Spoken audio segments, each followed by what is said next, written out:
Bonjour Abraham. Les gens peuvent-ils sentir quand je suis sur le disque de haut vol? L'avion qui vole haut. Et si c'est le cas, est-ce que ça en rebute certains? Les gens ont une sensibilité différente, mais la loi de l'attraction n'a pas de sensibilité différente. La loi de l'attraction comprend l'état vibratoire dans lequel vous vous trouvez et l'état vibratoire dans lequel se trouvent les autres.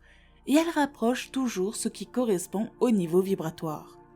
Alors, est-ce que c'est un obstacle pour certains d'entre eux? Absolument. Nous allons vous poser une question très précise, parce qu'il y a beaucoup de questions que vous envoyez à ce sujet. Elle ressemble généralement à ceci. J'ai décidé que cette personne ou cette personne est quelqu'un que je veux appeler près de moi. Et elle ne vient pas. Il ne semble pas vouloir venir. Abraham, peux-tu m'aider à leur donner envie de venir? Le consensus général de tout un tas de choses que vous nous envoyez et notre question en retour est « Pourquoi voudriez-vous que quelqu'un vienne à vous alors qu'elle ne peut pas venir ?» Et s'il voulait venir, ne le ferait-il pas? Maintenant, ne laissez pas cela vous blesser. Ce n'est pas parce qu'il y a quelque chose qui ne va pas chez vous, c'est qu'il y a un décalage vibratoire. Qu'est-ce qu'on entend par inadéquation vibratoire? De deux choses l'une, soit ce que vous voulez et ce qui est dans votre vortex ne correspond pas à ce qu'ils apporteront lorsqu'ils viendront. Donc, vous voulez quelque chose. Vous pensez que c'est cette personne et elle ne vient pas. Que se passe-t-il? Une ou deux choses. Vous voulez quelque chose qu'elle n'est pas. Ou vous êtes tellement conscient que la chose que vous voulez ne vient pas, que même si elle correspond, elle ne peut pas entrer. Vous devez trouver lequel des deux est le bon. Et comme il est si difficile de le faire, il existe un moyen facile d'obtenir de plus en plus ce que vous voulez. Parlez de ce que vous voulez et pourquoi vous le voulez. Et voici la chose la plus importante. N'essayez pas d'orchestrer physiquement les résultats. Pour cela, vous devez avoir confiance en votre réalité vibratoire, en votre capacité à être plus que ce qui est physique. Vous devez avoir confiance en vos émotions, qui vous font savoir ce que vous voulez vraiment en fonction de ce que vous ressentez. Cela demande une certaine confiance dans la loi de l'attraction, dans votre propre système de guidance et dans votre capacité à sentir votre propre système de guidance. Mais en fait, ce qu'il faut surtout, c'est l'obtenir. Que lorsque vous demandez, on vous le donne. Vous devez comprendre que vous êtes aimé et méritant. Que lorsque vous demandez quelque chose, cela vous est donné. Nous voulons juste que vous compreniez l'essence de ce que vous demandez. Ce n'est pas cette personne en particulier, c'est la façon dont vous pensez vous sentir avec cette personne. Ce n'est pas cette université spécifique. C'est ce que vous pensez ressentir lorsque vous êtes dans cette université. En d'autres termes, lorsque vous voulez quelque chose, vous lancez généralement votre fusée de désir de ce que vous voulez à partir de votre conscience de ce que vous ne voulez pas. Donc la première étape est de demander. Et il y a toujours une réponse. Nous savons que cela semble redondant. Vous l'avez entendu tellement de fois. Vous pouvez prononcer ces mots aussi clairement que nous. Nous voulons juste que vous les compreniez d'une nouvelle manière aujourd'hui. Lorsque vous demandez, surtout lorsque vous demandez d'un endroit où les vibrations ne correspondent pas à ce que vous demandez, vous laissez des fusées de désir. Dites-le encore une fois. La plupart de ce que vous demandez, la plupart de ce que vous mettez dans votre vortex, la plupart de ce qui est dans votre vortex est arrivé là parce que vous avez passé la vie au crible et que vous avez su ce que vous ne vouliez pas. Donc la première étape est de demander ce que nous voulons dire. C'est qu'il y a une différence entre l'étape 1, l'étape 2 et l'étape 3. Et il y a une différence dans votre responsabilité entre l'étape 1, 2 et 3. Votre responsabilité est de vivre votre vie et de lancer les fusées du désir. Et vous ne pouvez pas arrêter de le faire, donc c'est une responsabilité que vous assumez bien. Vous êtes prêt, désireux et capable de le faire. Et vous lancez ces fusées de désir dans votre vortex.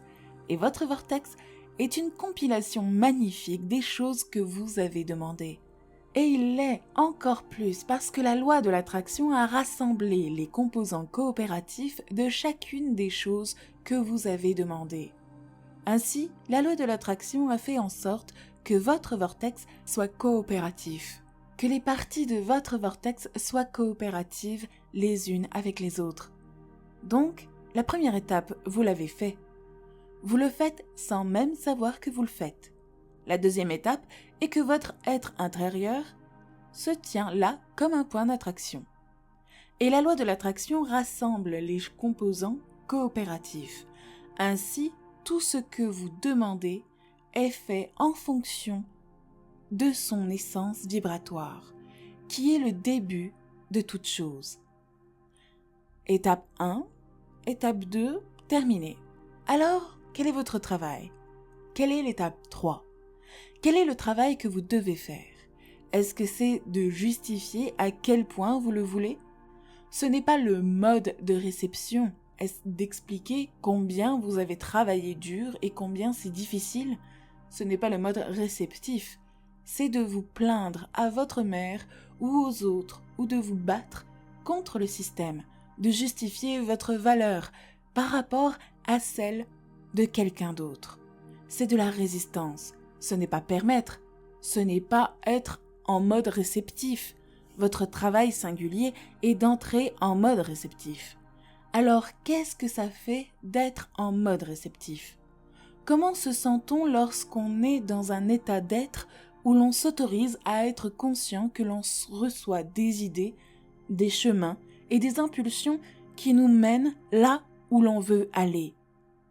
C'est le chemin de l'amusement, c'est le chemin de la clarté, c'est le chemin de l'amour, c'est le chemin de l'appréciation, c'est le chemin de l'intérêt. Vous voyez, votre travail est tellement plus simple que vous ne le laissez paraître. Parce que, d'une manière ou d'une autre, le long de votre parcours d'université, de parents, d'enseignants et d'autres humains physiques qui ont cherché à vous contrôler, ils vous ont convaincu d'une manière ou d'une autre que vous n'avez pas le droit de choisir, mais qu'ils le font pour vous. Ce n'est pas vrai. Ils ne peuvent pas choisir pour vous et votre travail consiste à satisfaire leur intérêt pour ce que vous êtes. Si nous pouvons vous convaincre ici et maintenant que vous ne pouvez pas vous tromper parce que vous êtes né dans une variété de contrastes. Variété et contraste sont la même chose. Vous êtes né dans un environnement où la variété et le contraste foisonnent, où vous lancez des fusées de désir qui sont immédiatement satisfaites avec des vibrations, tout comme la graine que vous plantez dans le sol a l'intelligence que la force de vie pour devenir ce qu'elle est censée être.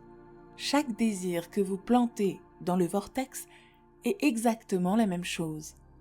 Alors comment faire pour avoir rendez-vous avec cette riche récolte qui est la vôtre?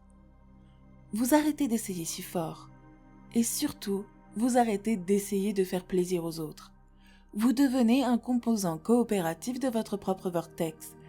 Vous vous souciez de ce que vous ressentez. Vous recherchez des vibrations qui vous permettent d'atteindre des modes réceptifs, des vibrations. Vous aspirez à ce que votre petit ami revienne et vous aspirez à ce que le petit ami qui n'a jamais été là soit là. Et vous aspirez à ce que votre corps retrouve son bien-être. Et vous aspirez à ce que l'argent trouve son chemin vers votre compte en banque. Et toutes ces choses sont déjà actives et attirantes dans votre vortex. Et si vous ne les manifestez pas encore, c'est pour une raison et une seule. Vous n'êtes pas un composant coopératif de votre propre vortex. Un point, c'est tout. Vous devez arrêter de trier les bons et les mauvais côtés du monde. Est-ce important d'être bon en maths? Est-ce si important que tout le monde se réunisse pour en débattre et les appeler démocrates et républicains, puis se battre jusqu'à la mort? Se battre jusqu'à la mort pour savoir quelles idées sont bonnes et quelles idées sont mauvaises. Vous vous tenez à l'écart de la félicité de la vie par confusion, parce que vous avez oublié combien vous êtes digne et combien vous pouvez choisir et combien vous n'avez pas à justifier ce que vous avez choisi. Vous avez juste à vous aligner avec. Notre désir est que vous nous entendiez et que nous disions de rationaliser pas. Ne défendez pas, ne justifiez pas, mais désirez et prenez plaisir à la douceur de ce désir. Et ensuite, regardez comment l'univers est intelligent, de diverses manières pour vous surprendre et vous ravir avec des manifestations infinies de ces désirs. On est descendu sur une rampe. Il y a eu un déchaînement de votre valeur et de votre droit à vivre comme vous l'entendez. Et nous savons que vous entendez parce que nous l'avons dit tout haut. On vous l'a crié dans l'oreille. Vous devez laisser les gens qui ont des opinions sur ce que vous devrez faire vivre avec leurs propres opinions. Mais ne laissez pas leurs opinions devenir importantes pour vous.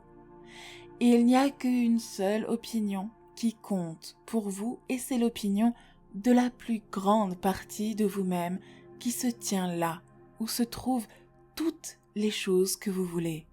Parfois, il y a un mentor ou un professeur, quelqu'un qui vous aime vraiment, quelqu'un qui est à l'écoute, branché, allumé, qui est en synchronisation avec son propre vortex, avec ses propres interventions et aussi avec les vôtres. Et donc, lorsque vous lui demandez ce qu'elle pense de quelque chose,